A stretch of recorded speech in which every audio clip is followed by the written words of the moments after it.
debit card. See dealer for complete details. Ocala's information station, 1370 WOCA. Ocala.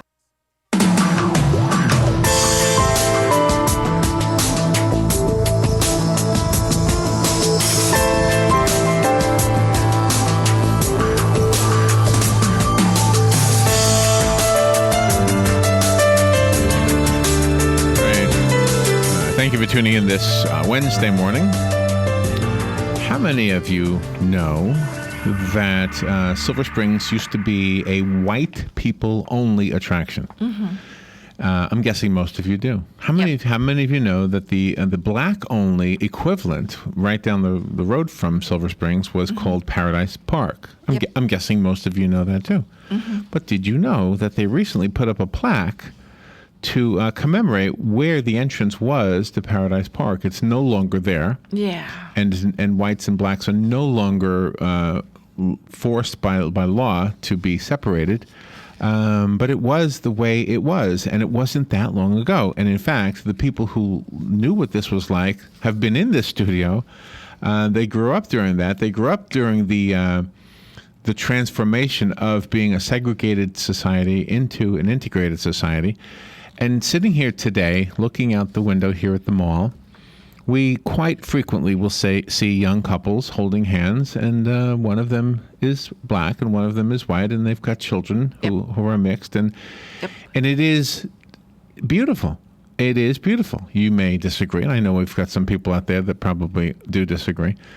But the truth is, it's probably the way God wanted us to live, which was to be, with each other and just be happy and not be antagonistic. Unlike what the media seems to want to make us believe, is that we're at each other's throats all the time. Yeah. Now, I grew up in the North, in New York.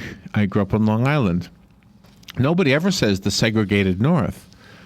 But the truth is, it was. Sure. It was. And here's why I say that. Now, while down here there was a law, so you couldn't go to, a white person couldn't go to a black person's thing, and the black person couldn't go to a white person's park or whatever. Mm-hmm. In New York, it was separated. I don't know how they did it. I don't know if they had, finagling real estate agents or what they had up there. But the town I grew up in was, pretty much all white. Mm-hmm. There was a train that took everybody. I lived on Long Island, so there was a train that took anybody on Long Island into the city, into New York City. Mm-hmm. One town over, I've told this story before, one town over was Freeport, New York, which was all black. Mm-hmm. Pretty much. It wasn't completely, but pretty much. And we had in here a guy who plays the bass guitar in a local band. He's a black guy. Yes. Jerome? Yes, Robinson. Jerome Robinson. And I found out in the interview that he grew up like one town over from me. And while there was no law saying you had to live there if you were black, that's pretty much the way it worked out, wasn't it? On the phone is Ann Boult Walling. She has written a memoir, and it is so honest. It is so heartfelt. You're going to love it. It's called Sunday Dinner. I love the title, by the way. Coming of Age in the Segregated South. Ann is an ordained Episcopal priest. She's a founding member of the Low County Water Project, and she's a dog trainer. So she's got her plate full. Ann Boult Walling. Good morning, Ann. Good morning. I can't wait to hear your accent. You must have a rich, beautiful. There you go. Where are you calling from, Ann?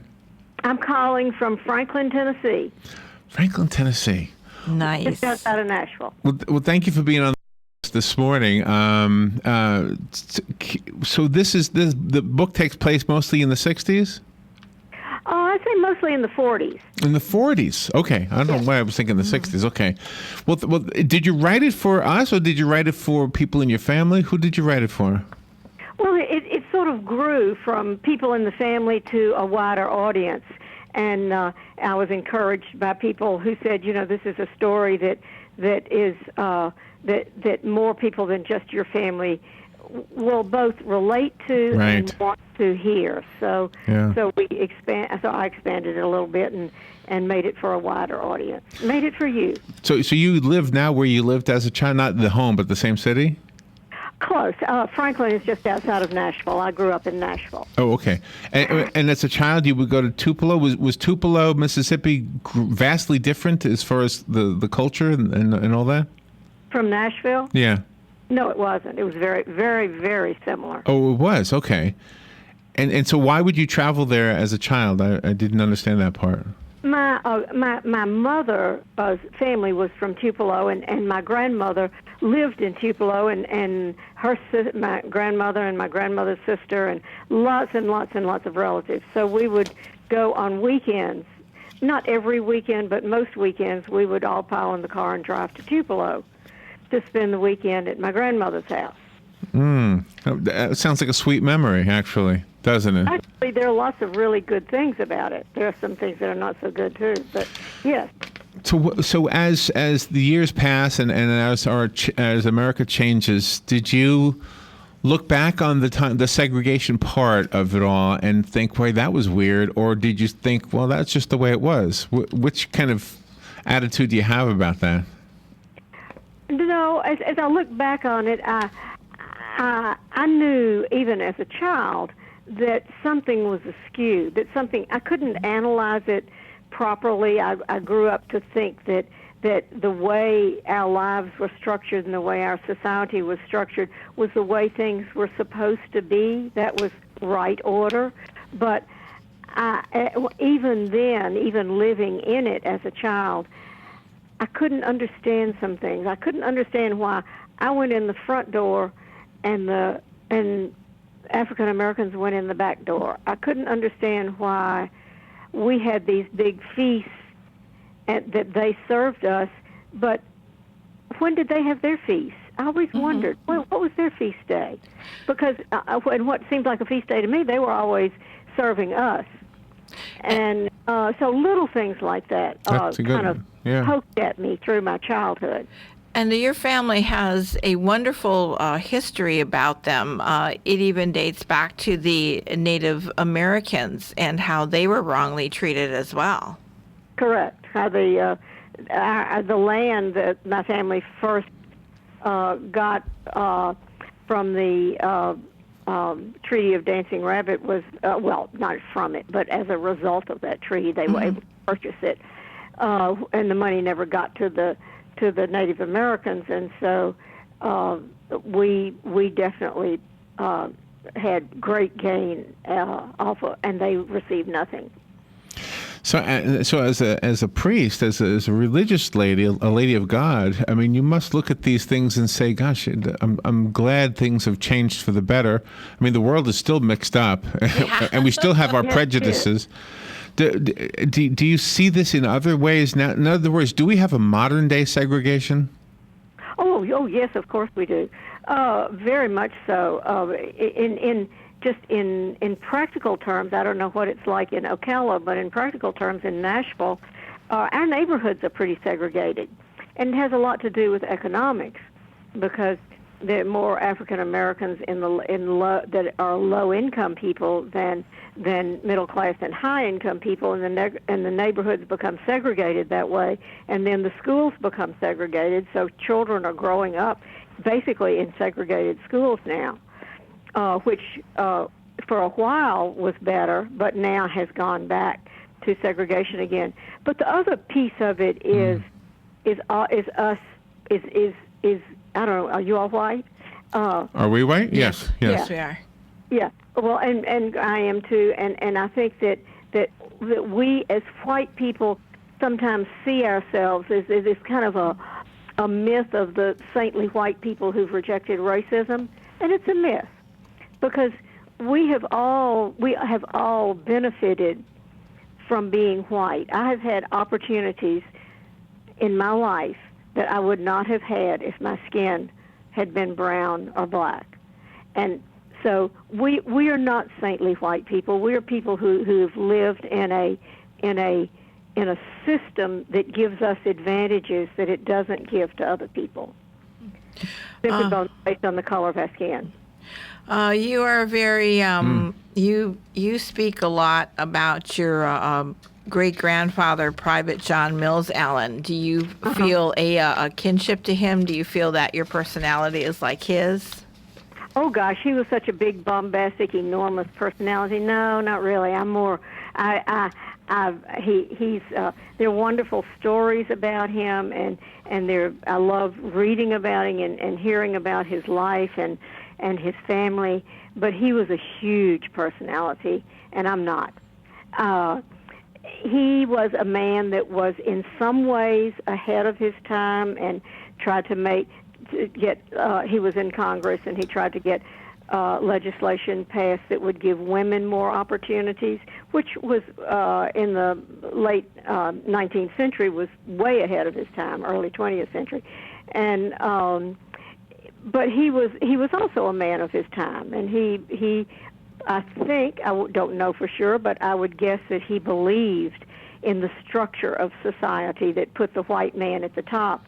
Even though he wanted to elevate white women, he still liked to, I would guess that he still liked having the white man at the top.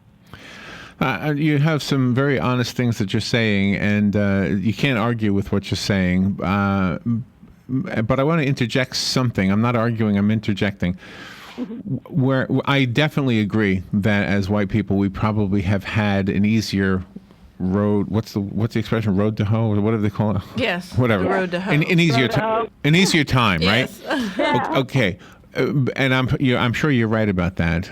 There's another part of this experience though that I want to share with you, and this happened just this past Saturday. This past Saturday, we went to a flea market, and Robin and I had a little table, and we were trying to sell some DVDs to raise a little extra money. Mm-hmm. And for some reason, nobody knew there that we do a radio talk show, so it's not because of that. Because radio talk shows have a tendency to be magnets for political talk. Yes. And it can be racial political talk as well. All right. Yes. Especially with a black president. Mm-hmm. Yeah. So that's how. That happens here too. All right. Yeah. So for some reason, there was 3 guys standing in front of us, looking at these DVDs we were trying to sell. They didn't buy one of them, by the way, but they started talking politics. And I said to Robin, please don't tell them we do a radio show. No, I don't want to be part of this. Let them talk it out. I don't want. But the race thing was said. Now, all 3 guys were white, just so you know. Yeah. The race thing got said, and I was thinking, gosh, I can't believe attitudes like that still are out there. Mm-hmm. And so what I'm trying to say is where it doesn't exist in my world, it does exist in the world. Mm-hmm. And well, yes, I went down to Huntsville, Alabama about a month ago, and while I was down there was a march in support of the Confederate flag. And Confederate flags were marching down the main street of Huntsville, Alabama, which is maybe the same thing you're talking about. Yeah, we've had similar things here. Mm-hmm. Well, we can get into the Confederate flag issues. Yeah. Well, I was. It's a symbol of racism, as you're saying. Well, you know what the Confederate flag is? The Confederate flag is a symbol of the Confederate Constitution. And the Confederate, you can guess at what a flag means unless you have a Constitution. The Constitution spells out what it means, and it definitely had some racist commentary or some racist amendments in it. I mean, clearly. So yeah, it sort of disappeared until 1960, when then it was pulled out again during the Civil Rights Movement, and that's when it got the power that it has today. And I think a person has a right to fly whatever flag they want. That's their business. But I think this is way different from what we want to talk about with your book. But since but let me just finish the thought. The thought was, I think on government property, though, we've got other people who are represented by that government who are offended by it. Therefore, it shouldn't be there. It's a symbol of exclusivism, so let's put it somewhere else. On your truck, it's okay. I mean, you got to think about that. But all right, so Sunday dinner. So this is the feast we're talking about. Sunday dinner, you would be served by black people, and you always wondered as a child, well, where do they eat? Did you wonder who serves them? Yeah, I wondered. I don't think I broke it down that much, but I wondered because we went to church and they were in our kitchen preparing food. We came home from church and we sat around this elaborate table with lavish everything, and then so they'd been working all day, and then about 4 or 5 o'clock in the afternoon they would be taken home, and I would think, this is Sunday. This is the day when no one works, right? So is no one working? That was really weird to me. No one white was working.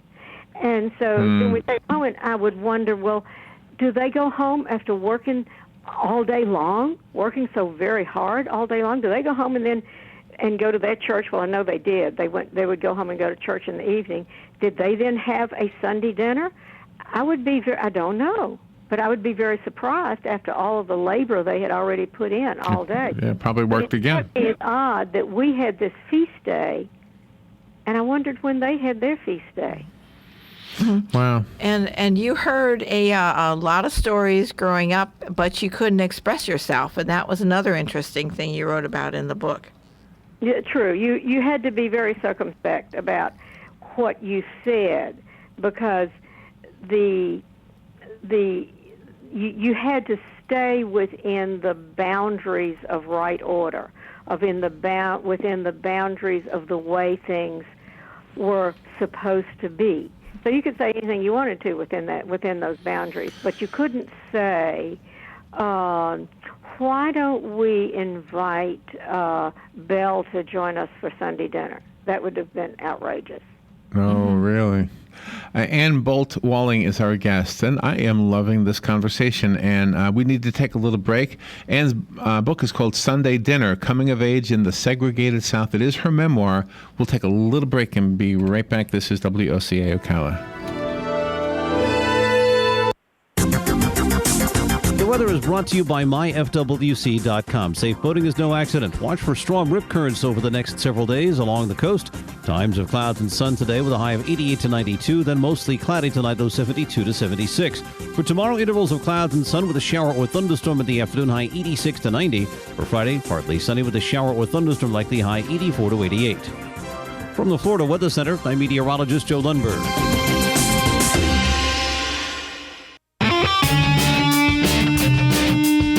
Are you in need of custom screen printing, embroidery, or promotional items? Then look no further and come visit the brand new Legacy Team Sales. LTS is conveniently located off 17th Street next to Armstrong Homes in beautiful Ocala. We offer the best prices and highest quality products for your company, team, school, or nonprofit. Whether looking for screen printed shirts, embroidered polos, or travel team uniforms, you'll be sure to find it at Legacy Team Sales. Come visit our new 27,000 square foot facility. Our friendly and knowledgeable sales staff will assist you in every part of your custom purchase. LTS carries the hottest brands in the industry like Under Armour, Russell, Mizuno, Asics, Badger Sports, Gildan, Pacific, Ogio, and many more. At LTS, screen printing embroidery is done in-house and we guarantee customer satisfaction. Stop by, give us a call, or check us out on the web at shoplts.com. Remember the name, LTS.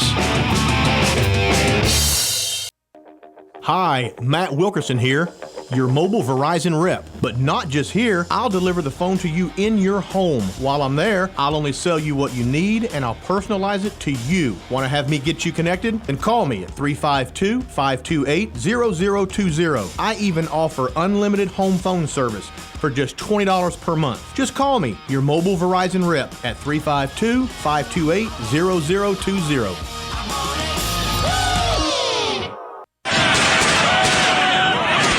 Come and see where it all started. Six Gun Plaza is having their first annual Oktoberfest with the original Six Gun Territory shooters, along with their Can-Can Girls, Saturday, October 3rd. There'll be pony rides, local artists, face painting, food, sidewalk sales, Ocala Train Club, and more. And all the raffle winners will be announced during the event, so come out and spend the day, Saturday, October 3rd, at the first annual Six Gun Plaza Oktoberfest with the original Six Gun Territory shooters.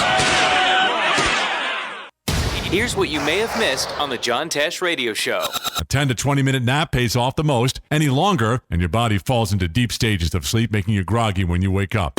Take Sam's Club, for example. They're so confident that drones will be the hot holiday gift that they're stocking a dozen different kinds, from basic models to ones that come equipped with high-res cameras or the ability to pick up small objects. Things we watch on TV can absolutely directly impact our mood. Intelligence for your life on the John Tesh Radio Show. Don't miss this stuff. 25 minutes after 10 o'clock. Thank you for tuning in. Ann Boult Walling is on the phone. She is the author of the book we're talking about called Sunday Dinner. And Ann, there's a photo of you as a baby in the book, and Aunt Mary is holding you. Tell me about Aunt Mary. Well, Aunt Mary was a remarkable woman. She was born let's see, 1852 about. I may have that date a little bit wrong, but Aunt Mary was a birthday gift to my great-grandmother. On my great-grandmother's 5th birthday, her father gave her a human being. Mary Jane Perlina Brown Scott was her name, and we called her Aunt Mary. Aunt Mary at that time was 5 years old. So this 5-year-old little girl received a human being for her 5th birthday. Gosh. And that human being was also 5 years old. They were together for the next 91 years when both of them died at the age of 96 within a few months of each other. And Mary was old when I was just a little girl. I was 8 when she died, so I don't have firsthand experience with a lot of her life. Right. But she was a revered figure in my family. People spoke of her in reverential terms, and during the latter years of my great-grandmother's life, Aunt Mary would come voluntarily. She wasn't compelled to in any way, and she would dress in her white starched maid's uniform, and she would go into my great-grandmother's room and sit with her day in and day out, and until my great-grandmother died. Now, at lunchtime, somebody would bring my great-grandmother her lunch, and then Aunt Mary would go down to the kitchen and eat with the African-American help in the kitchen. And then she would come back up to my great-grandmother's room, and they would spend the rest of the day together. Most of the time, they didn't even talk. They just sat there. But they had been companions for, as I say, 91 years when both of them died. I've never heard that a story similar. That's the first time I've ever heard anything like that. Yes. Wow. From slavery to the edge of the civil rights movement. Wow. Did Mary have her own family? Did she get married and have children too, like your great-grandmother? Well, yes, she did. And I have a cousin who, about a couple of months ago, maybe just a month ago, was able to find Aunt Mary's great-great-great-granddaughter. And we have since been in email communication, and I think she's going to come visit in the next month or so. But she's a woman in Valdosta, Georgia. Mm-hmm. And she sent me the most beautiful email I sent her a book. When I got her address, I sent her a book, and she sent me an email. And do you want me to just read you a sentence? Yeah. Yes. Yeah. She said, I hurriedly turned to the pages I had memorized from your email where I could, along with the rest of the world, see my great-great-great-grandmother finally as a human being, the human being she may not ever have been seen as before. To say the least, I was overcome with emotion. It took me a minute to realize that tears were streaming down my face, looking at her holding a white baby. Yeah. I'm not sure how long I stared at that picture, but I must admit that one of the many thoughts that flooded my mind was, wow, someone thought enough to take a picture of her, more so the baby, I'm sure. There was clearly no relation to her, but probably no thought of one simple picture of her holding her own grandbaby. And that just undid me. Nobody took, it was the wrong baby. She should have been holding her own grandbaby. Yeah, really. Absolutely. Yeah. Oh, man. And isn't that a magnificent... That is. It is. You're wonderful. I mean, of all the things that have been written about the racial divide that we have and that we are hopefully not having soon, I don't think anything has ever touched me so profoundly. I think this is a very, very sweet and makes a big statement. Me too. Mm-hmm. It made me teary to read it and to reread it. It still does. She was holding the wrong baby. Why didn't somebody hold her baby? Gosh. I love that. Sunday Dinner is the book. We're out of time, Anne. You have given us a beautiful interview. Thank you for doing that. Thank you. Anne sent us a copy of the book, so I have one copy. If you'd like it, call me. I'll leave it for you here. The rest of us have to go buy it, and give us a website so we can buy the book. It's Sunday. Oh, well, it's on Amazon. Amazon, okay. And is there? And then there's SundayDinnerBook.com. Okay, I thought so. SundayDinnerBook.com or Amazon. Anne, thank you so much. That was beautiful. Thank you very much. We'll be right back. Fox News Radio, I'm Lillian Wu. Russia's defense ministry says its jets are now bombing Islamic State positions in Syria. The State Department saying earlier a Russian general requested U.S. aircraft avoid Syrian airspace during the mission. The Russian general told the American defense attaché, if you have forces in the area, we request they leave. However, the senior official who first informed me the Russian demands this morning described a heated exchange at the U.S. Embassy in Baghdad when the Russian general demanded U.S. planes leave Syria. Fox's Jennifer Griffin. Heavy storms and floodwaters hitting parts of Virginia. Meanwhile, more worries for the area as Joaquin grows into a hurricane.